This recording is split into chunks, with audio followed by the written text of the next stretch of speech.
qo'lida bolasini ushlab turib namoz o'qigani haqida rivoyatlar bor. Rasululloh sajda qilib turganida mana shu nabiralardan bittasi kelib yelkasiga o'tirib olganida imom bo'lib o'qiyapti payg'ambarimiz namozda. Rasululloh sajdadan turmasdan turaveradi. Sahobalar turishaveradi sajdada. Uzoq bo'lib ketdi. Shunda sahobalardan bittasi kalan ko'tarib bunday qaraydi. Nima gap keldi? Qarasa Rasulullohning yelkasida nabirasi o'tiribdi. Sajda qilgan holida. Nabiram yelkamga minib oluvdi, to o'zi qonib tushmaguncha dedi, bezovta qilishni xohlamadim deyapti. Qaysi ishda?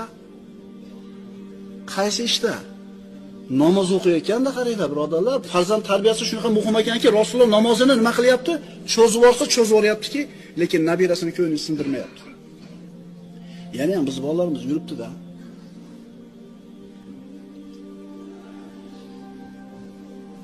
Meni bir birodarim bo'lardi, Alloh rahmat qilsin, o'tib ketdi. Otasi sizlarga